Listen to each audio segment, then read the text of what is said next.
You'll join me later. Enrique. Can I eat bread while you talk? No, go away. This is cooperation. You don't need to share a space. No joke. You don't need to share a space. You need to share a thought. That's why I know this is one of the places where the presentations are probably of the utmost quality. That's why I'm doing 2 slides that I've never done before. I'm starting the presentation with a black canvas. Because the situation of the world, of this planet, the future is pretty dark. We may think and we may say that we would change the world. We think we're capable. The next slide shows me. I stood here a year ago, tears in my eyes, and I outcried a passionate cry of, I will change the world. Not by making myself important, but by delivering learning to everyone on this planet. Because you know what? It's not just the ringtone that the mobile industry could deliver. That's the only thing we have delivered to everybody. You could deliver a future for people, their future. For the first time in the history of mankind, it's possible for each and one of us, each person on this planet could change their own future if they only would know how to do it. That was my dream. Now, the dream became a project because I'm pretty capable. I talk a lot. People look at me and say, well, the guy's so nuts that he probably could change the world. And you know, so everybody's like, well, let him try. Don't laugh. If you as an individual go out there and make an ass of yourself and say, look people in the eyes and say, I will deliver. I will deliver something that no one, no man, no religion, no force, no power, no money ever has delivered. I will deliver. And set a schedule for it. Ridiculous, isn't it? Well, I'm a Finn, you know, Finland, we are divine, you're mortals.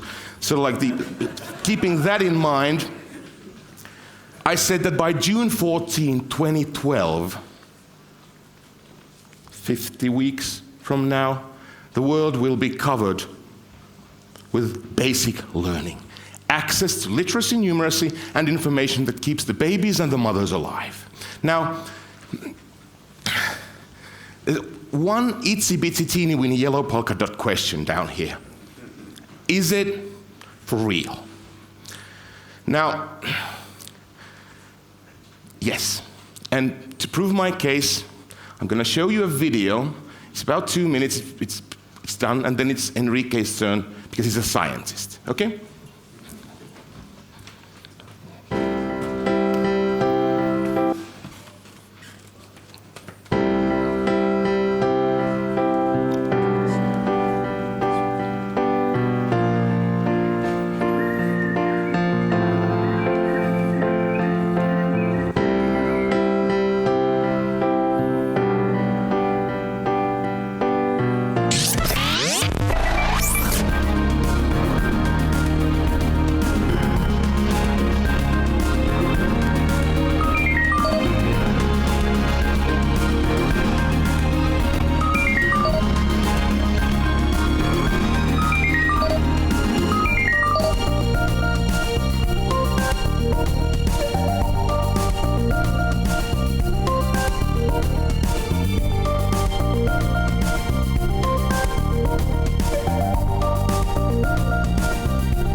Hello, my name is Enrique Tamés. Maybe it's easier by my initials, E.T. I didn't ask for that. I'm Dean of the School of Social Sciences and Humanities at the Tecnológico Monterrey. We are a large private institution in Mexico, the largest, with 31 campus. And at 2008, the president of my institution came to me and asked me to get in charge of the mobile learning project at the Tecnológico Monterrey. And mainly what this meant 3 years ago was making our students use their fancy smartphones for learning, for classes, for not only for Facebook or Twitter or whatever, but actually put it inside of the classroom.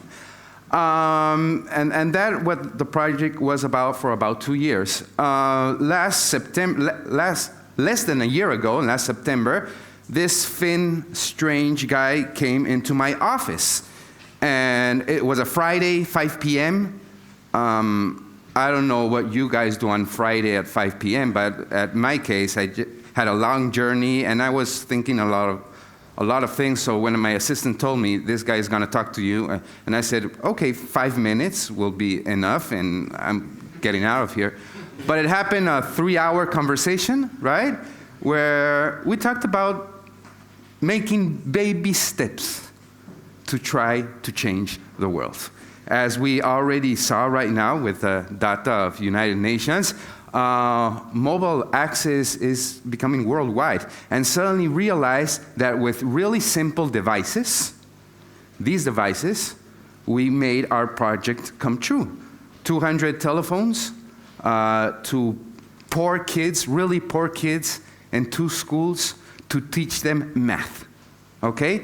They had the telephones for 6 weeks. And what they learned was much more than math. It's not about me right now showing you all the data, no, about how our research went. It's just about transmitting to you that it's not only about learning math, but it was about learning a lot of social things that our students, our kids, got involved using phones. In universities, teachers, it's a funny place we play in society, because in one hand, universities, all the changes in society are born in universities. But at the same time, inside the university, there are so little changes. We like to keep things as we have been doing that for 700 years. So suddenly, to put this little fellow into a classroom is changing, believe me, a lot of things. And it's sometimes even scary. This is our project, Harpitech. I left some parts in Spanish intentionally so you don't understand anything, and it's okay, because the only things that it says is that we are very wrong in mathematics in PISA results. Mexico is down there, okay? So we need to make a huge impact. So this is our phones, this is our project, and we start talking with teachers. That is a huge opportunity we had there, to showing teachers that this is not the enemy, that we can use it inside our classroom for better results. The role of technology. Right now, as we know, there are already in the world more of these devices than toothbrushes. There are more people right now with these fellows than potable water, as dramatic as it sounds. So, let's start with digital knowledge. There was a Mexican program, the Mexican government had a program, a project 3 years ago to give a little computer to each student, and that failed.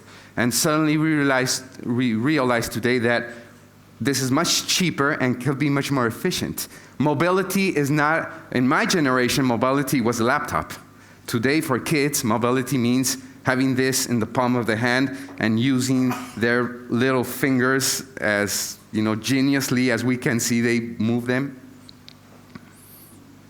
So, what is it? A pilot study right now with 6 teachers, 2 directors, a little bit of data, 100 students of the Tec de Monterrey helped us with all the observations. Still right now, there are students analyzing data, 6 researchers. That's our data. what we found, only some qualitative research. The students are working together. They used to work this way, and now they're working this way. They're grabbing the phone, they're discussing, they're interacting with each other. One gets to the solution and goes to the other and shows them, yeah, you have to do this and this and this. The traditional class has turned to this, and we're very happy about that. The students with learning disabilities are learning and changing their roles in the classroom. We've seen a lot of this, and we have a lot of data to show how students that have less capabilities can grow up a lot using technology. And there's a greater sense of acceptance and participation. So, where do we go now? Yeah, you want to tell us, Aape? Yeah, so Mexico is an example. There's a lot of people, I think it was Alan Moore last year who said, Aape, how are you going to bring to the public? How are you going to make this accessible? How that you're going to deliver this globally? I said, universities. What they themselves have decided to do, and this is what they decided to do. They want to bring it nationwide in Mexico because it works. My job is to deliver it to the whole planet. And remember, I have the 50 weeks. Don't laugh. In 50 weeks' time, this will be accessible by 5 billion people. Learning will change, that has the study approved. We have positioned ourselves as the crazy guys in the middle. We deal with almost everyone within the industry. And we are, right now, on this planet, the only framework that can deliver. Regardless of pedagogical approach, regardless of content, regardless of network, regardless of device, we will deliver. We've made learning so scalable, so rapidly and so fast that no reasons not to do it exist. Everything and anything, anyone and everyone will say it will not be done is a mere excuse. The question is, it's not about us. The question that we pose to you is, are you a reason for the future or an excuse? You get to choose. Let's make the dream real. Thank you.